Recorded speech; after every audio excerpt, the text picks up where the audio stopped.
agasanga uri muri ba bantu bamanza kwerekana kugira ngo abandi bantu bashobore kwemera, cyangwa uri muri ba bantu bashobora kuba bashaka ngo kwemeza abandi yuko bafise, yuko ari ababosi, yuko ari abantu bakomeye cyane, yuko ari abantu bahambaye, yuko ari abantu bageze ku rwego kwa kure.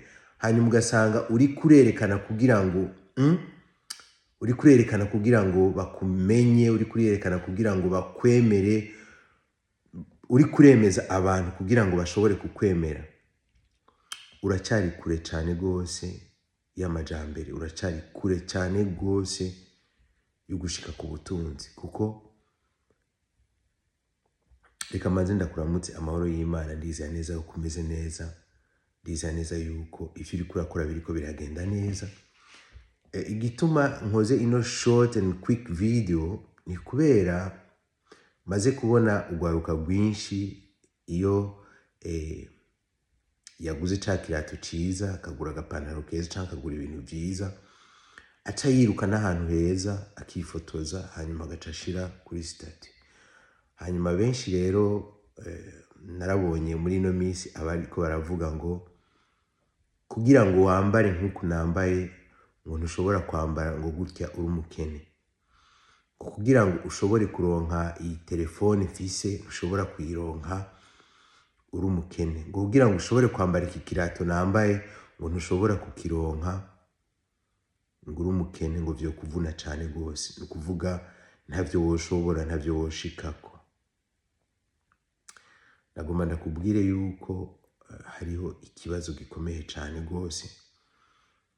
Hariho ibintu kumbure utaratahura, utarashira mu bwenge bwawe, kandi ivyumviro vyawe bitarahinduka. Na wewe ivyo wibaza yuko ushobora kuba waramaze gushika mu butunzi, canke waramaze gushikira rwa rugero nyene bwo gushika mu butunzi, bwo gushika ku butunzi, urashari kure cane gose, uracafise urugendo cane gose. Ugasanga ugifise mindset ya gutya yo kwiyerekana kugira ngo bakwemere, uracyafise urugendo rukomeye cane rwo kugenda imbere yuko ushika ku vyo wifuza. Rero narakangutse gatoyi mbonye ibintu bimeze gutya, mbonye iyi post y'umuntu, sindamuvuga izina mumbabarire. Ni vyiza cyane kutavuga izina kuko ni nk'akarorero, yatugiriye nk'akarorero, mbwire n'abandi bantu bose biyumvira gutya, na cane cane urwaruka rwinshi muri no minsi ruriyumvira gutya, ruriyumvira yuko bamumenye ari abantu benshi niho azoba ashoboye kumenyekana, akaba umuntu akomeye cane, yambaye ibintu bizimvye, akabwira abandi ati iki kirato nakiguze miliyoni 5, canke nakiguze umuriyoni w'amarundi, canke w'amanyarwanda, canke w'amashiringi. Bakagenda no kuri Google bakarondera, bakabona yuko kuri Amazon canke kuri Amazon n'izindi site zidandaza za e-commerce kiba kizimvye, kigwa amafaranga menshi. Kumbura ashobora kuba ari ni kopi y'umushinwa ashobora kuba yambaye, mugabo ntatahure yuko ashobora kuba ari kopi ashobora kuba yambaye, akaba yiguze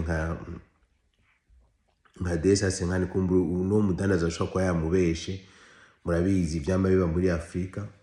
Hanyuma agaca abwira abantu muze murabe cya kirato nakari yambaye, umusitari kanaka ari yambaye, igenda cambaye, canke ifise 3 vyavyo, canke naguze 5.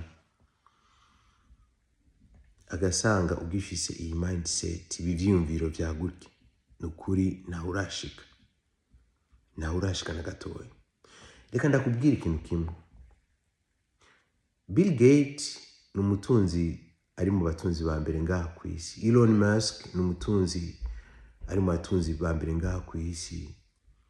Hariho n'abandi benshi ngaha iwacu, turafise ba Siyoni, turafise baziranutse, turafise ba Venera, turafise n'abandi bantu bashobora kuba bafise amafaranga menshi tugenda turabona. Ariko nta munsi numwe ndigera mbona abo bantu ashobora kuza nko kuri Facebook canke akaza kuri WhatsApp canke akaza hariho hose avuge ngo raba ngo je ngo nambaye ngo ikirato ngo caya amafaranga canke ngo nambaye ngo isaha y'aya mafaranga ngo canke ngo imodoka yanje ngo igugwa aya mafaranga canke ibintu vya gutyo.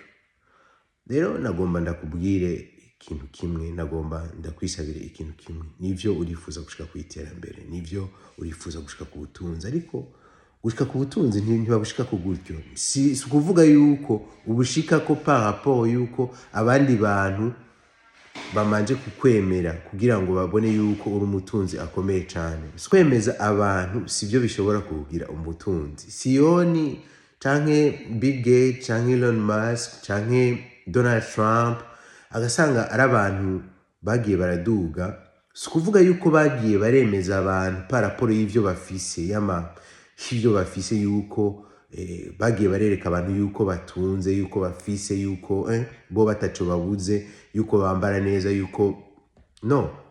Nagomba ugwaruka go muri Afrika na cyane cyane tuze turahindura ivyumviro, duhindure mindset, duhindure ukuntu twiyumvira.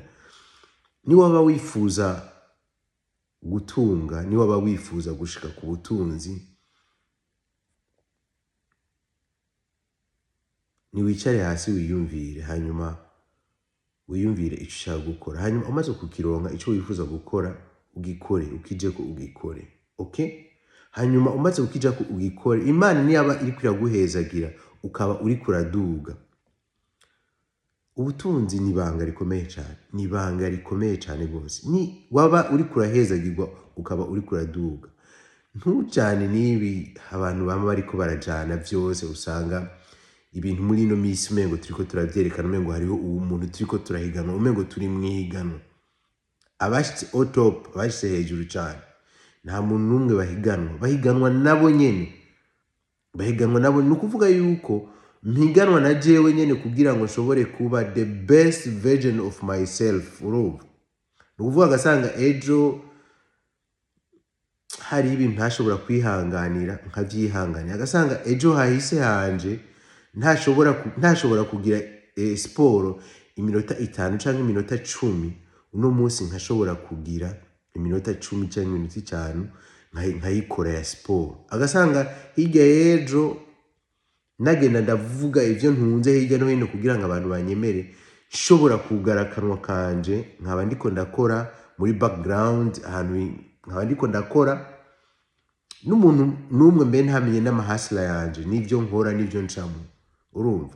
Ariko the day I will be on top, ubumeze nk'umuco, everyone will see, umuntu wari we wese azobibona, azovuga ati naka. Ariko uno munsi Imana yaguhejagije kumbura amafaranga utari bwabone mu buzima bwawe, zashobora kuba hari miliyoni 50 canke miliyoni 100, hamuciye uvuga ngo wase on top. No, yade miliyardere bafise amadolari, hari abafise amadolari ba miliyardere ariko batigeze mugabo bamaze gushika kuri ya level twarabamenye. Utegeza kumumenya forcément kubera mutegeza guhura. Ushobora gusanga mbere mu gihugu ariko arakora ama business ashika 80% y'ama business ari gwiwe, utegeza kumumenya. Rero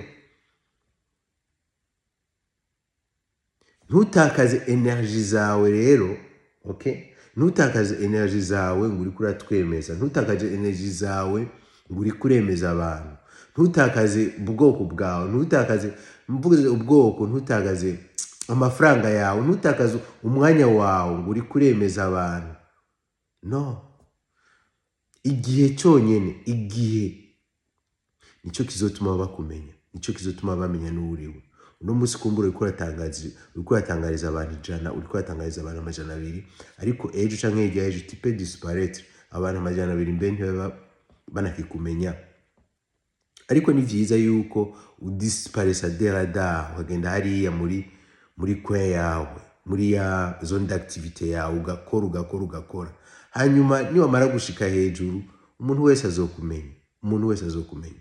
So yari message kuri wewe ushobora kuba umaze iminsi uri kuranyumviriza. Hano twama tuvuga ku iterambere, hano twama tuvuga ku butunzi.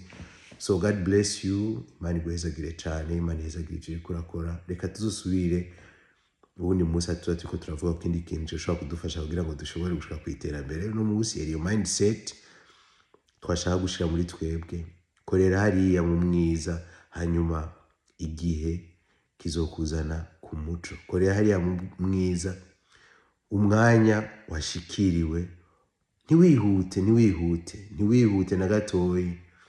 Umwanya uzokuzana, umwanya wifuje kuba umusitari, wifuza yuko abantu bose bazokubona kandi bazokumenya. God bless you. Bye.